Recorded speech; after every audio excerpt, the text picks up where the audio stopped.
మర్నాడు సరిగ్గా 4 గంటలకి నేను, కవిరాజ పండితులు విశుద్ధానంద గారింటికి చేరాము. ఆ విశాలమైన గదిలో మరో 6 శిష్యులు కూడా ఉన్నారు. నేను ఆయన ఆసనానికి కొద్ది అడుగుల దూరంలో కూర్చున్నాను. నా వద్ద అద్భుతాలు ఏమైనా చూద్దాం అనుకుంటున్నావా అని ప్రారంభించారు. తమరు అటువంటి అనుగ్రహం ప్రసాదిస్తే చాలా సంతోషిస్తాను. అలా అయితే నీ చేతులు మరి నాకివ్వు, అది సిలుకుదైతే మరీ మంచిది. ఆయన చెప్పేదంతా కవిరాజు గారు అనువదించి చెప్తున్నారు. ఒక భూతద్దము, సూర్యకాంతి మాత్రమే ఉపయోగించి నువ్వు కోరుకున్న సువాసనని సృష్టిస్తాను. అదృష్టవశాత్తు నా దగ్గర సిల్కు రుమాల ఉంది. అది విశుద్ధానంద గారికి అందించాను. ఆయన ఒక చిన్న భూతద్దం తీశారు. ఆ సమయంలో సూర్యకాంతి సూటిగా గదిలో పట్టం లేదు. అందుకని తన శిష్యుల్లో ఒకరికి చిన్న అద్దం ఇచ్చి బయట ఎండలోకి పంపారు. ఆ శిష్యుడు ఆ అద్దం సాయంతో సూర్యకిరణాలని కిటికీ గుండాల్లో గదిలోపల పడేటట్లు చేశాడు. ఇప్పుడు గాల్లో నుంచి సువాసనని సృష్టిస్తాను.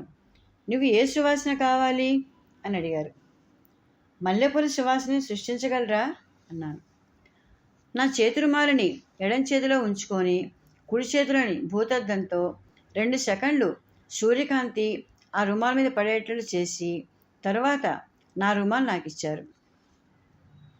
ముక్కు దగ్గర పెట్టుకోగానే మంచి మల్లెపూల వాసన గుబాళించింది. నేను రుమాన్ని పరిశీలించాను. ఏ విధమైన తేమ కానీ ఏదైనా సువాసన ద్రవ్యాన్ని చల్లించాడ కానీ లేదు. నేను ఆశ్చర్యంగా ఆయన వంక చూశాను. ఈ వింతని మళ్ళీ చూపించడానికి ఆయన అంగీకరించారు. ఈసారి నేను గులాబీ అత్తర్ సువాసని కోరుకున్నాను. నేను చాలా జాగ్రత్తగా ఆయన కదలికల్ని గమనించసాగాను. ఆయన చేతులలో కానీ ధరించిన వస్త్రాల్లో కానీ సందేహించదగ్గదేది నాకు కనపడలేదు. మళ్ళీ నా చేతి వచ్చిన రుమాల్లో మరో మూల గులాబీ అత్తర్ పరిమళం విరజిమ్మింది. మూడోసారి నేను వైలెట్ సువాసన కోరుకున్నాను.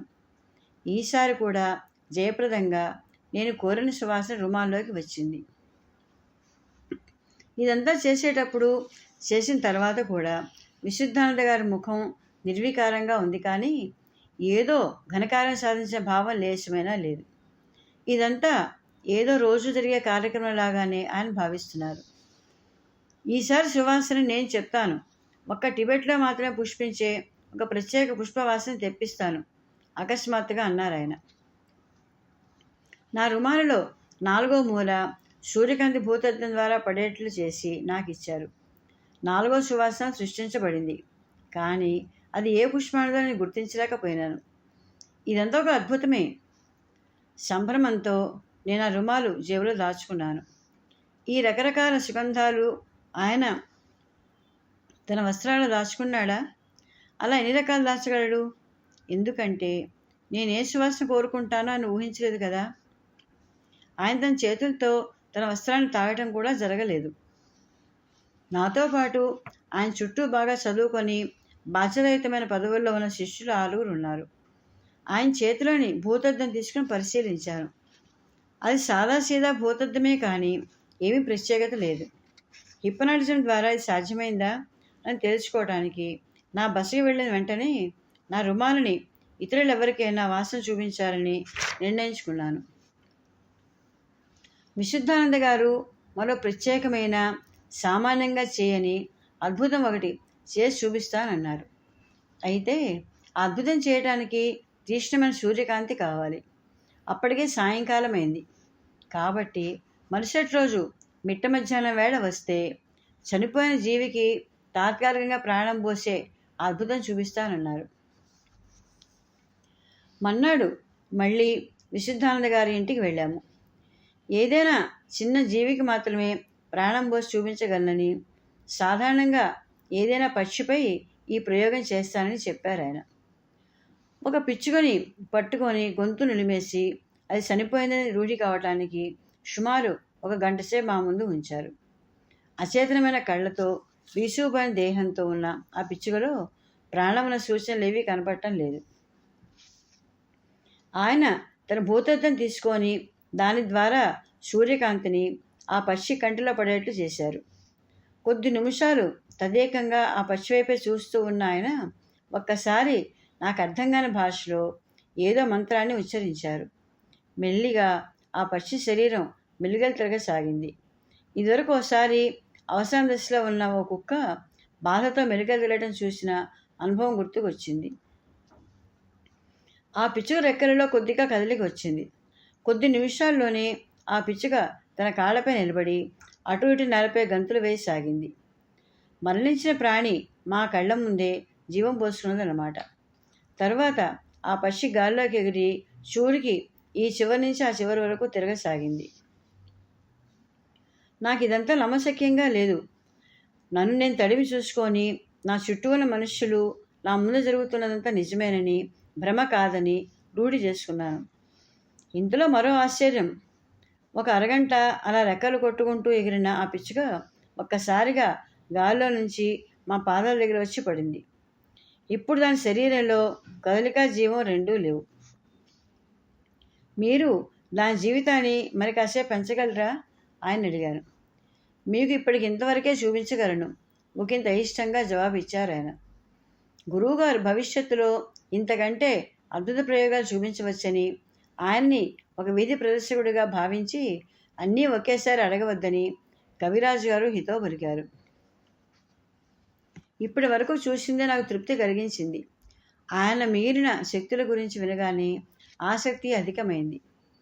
ఆయన గాలిలో నుంచి తాజా ద్రాక్ష పళ్ళు, శూన్యంలో నుంచి మిఠాయిలు సృష్టించగలరని, వాడిపోయిన పూలని ఆయన చేతిలోకి తీసుకుంటే అవి తమ సహజ సౌకుమార్యాన్ని, తాజాదనాన్ని పొందుతాయని అక్కడి వారు చెప్పారు.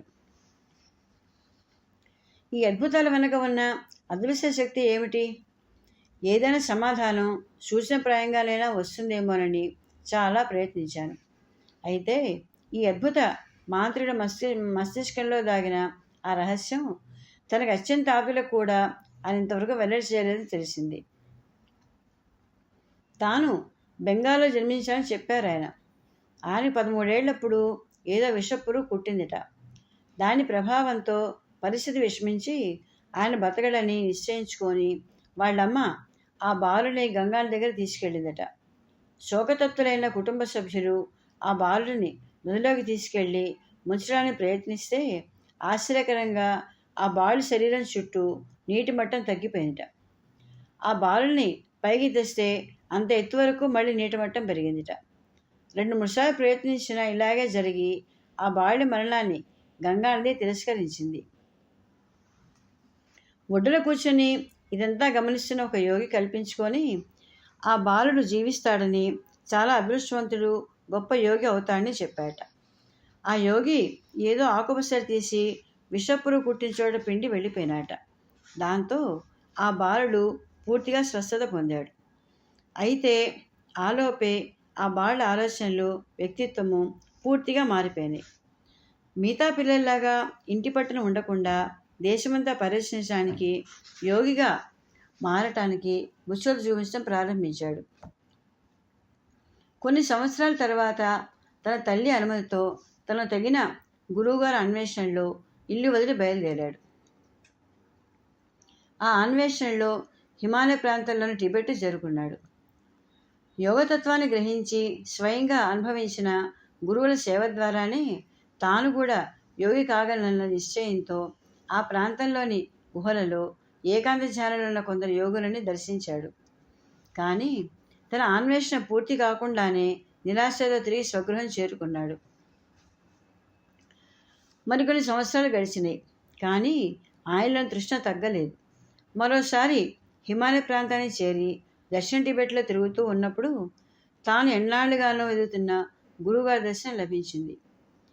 ఈ వివరాలన్నీ చెబుతూ విశుద్ధానంద గారు చెప్పినా నమ్మశక్యంగానే ఒక విషయం, ఇదివరకైతే నేను వ్యంగ్యంగా నవ్వి ఉండేవాడినేమో, కానీ ఇప్పుడు నన్ను సంభ్రమాశ్చర్యాలతో ముంచి వేసింది. అదేమిటంటే ఆ టిబెటన్ గురువుగారి వయస్సు 1200 సంవత్సరాలట. ఓ పాశ్చాత్యుడు తన వయసు 40 అని చెప్పిన తేలిగ్గా విశుద్ధానంద గారు ఈ విషయం చెప్పారు. దీర్ఘాయుర్దాయాన్ని గురించి ఈ విధమైన అద్భుత విషయం వినటం నాకు ఇది మూడోసారి. అడయార్ యోగి బ్రహ్మ నేపాల్ తమ గురువుగారి వయస్సు 400 సంవత్సరాలని చెప్పాడు. పశ్చిమ భారతదేశంలో కలిసిన ఒక సాధువు హిమాలయాల్లో తపస్సు చేసుకున్న ఒక యోగిగారి వయస్సు 1000 సంవత్సరాలని చెప్పాడు. ఈ 2 సందర్భాల్లోనూ నేను విన్నవి నమ్మశక్యంగా విషయాన్ని కొట్టి పారేశాను. జీవిత దీర్ఘావధి గురించి విశుద్ధానంద గారు వివరిస్తూ ఉంటే నేను ఇదివరకు విన్న 2 విషయాల గురించి పునరాలోచించాల్సి వస్తోంది. ఆ టిబెటన్ గురువు గారు యువకుడైన విశుద్ధానంద గారికి యోగశాస్త్ర విశేషాలు బోధించారు. దానితో ఆయనకి అసాధారణమైన శారీరక మానసిక శక్తులు వశమైనాయి. సౌరశాస్త్రం అనే ఒక కొత్త విద్య కూడా ఆ గురువుగారు బోధించారు. అలా 12 సంవత్సరాల పాటు మంచు కొండల్లో కఠోర సాధన పూర్తయినాక విశుద్ధానంద గారు వెనుక తిరిగి వచ్చారు. పూరిలో కొంతకాలం గడిపి తర్వాత కాశీ వచ్చి యోగశాస్త్రం నేర్పుతూ స్థిరపడ్డారు.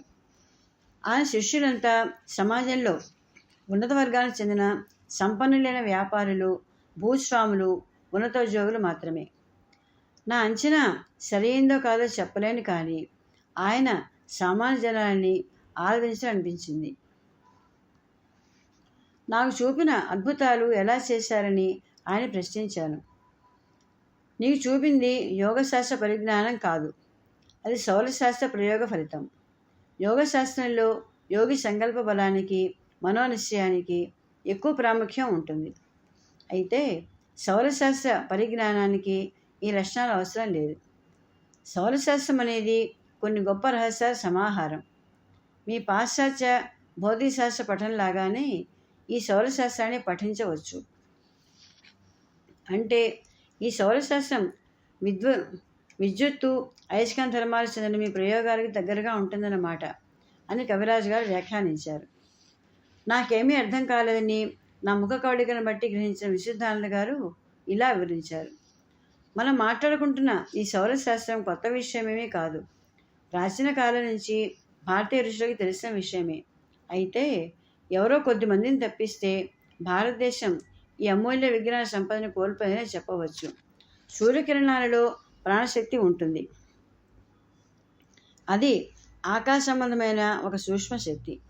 దీన్ని లోపరుచుకుంటే అద్భుత శక్తులు స్వాధీనమవుతాయి. ఈ ప్రాణశక్తిని కిరణాల నుంచి వేరు చేసే రహస్యాన్ని తెలుసుకుంటే నువ్వైనా అద్భుతాలు చేయవచ్చు. ఈ సౌరశాస్త్రాన్ని మీ శిష్యులకు బోధిస్తున్నారా? ఇంకా లేదు, కానీ ఆ ప్రయత్నం మొదలైంది. కొంతమందిని ఎంపిక చేసి ఆ రహస్యాలు వారికి బోధిస్తాము. ఈ విషయానికి సంబంధించిన తరగతులు, ప్రదర్శనలు, ప్రయోగాల కోసం ఇప్పటికే ఒక భవన నిర్మాణంలో ఉంది. మరి మీ శిష్యులు ఇప్పుడు ఏమి నేర్చుకుంటున్నారు? ప్రస్తుతం యోగశాస్త్రంలో వారికి శిక్షణ ఇస్తున్నాము. కవిరాజ పండితులు ఆ భవనం చూడటానికి నన్ను తీసుకెళ్లారు. చాలా అంతస్తులతో యూరోపియన్ శైలిలో నిర్మించబడ్డ భవనం అది. ఇటుకలతో నిర్మించిన ఆ భవనంలో కిటికీలు ఉండాల్సిన స్థలాలన్నీ ఖాళీగా వదలబడి ఉన్నాయి.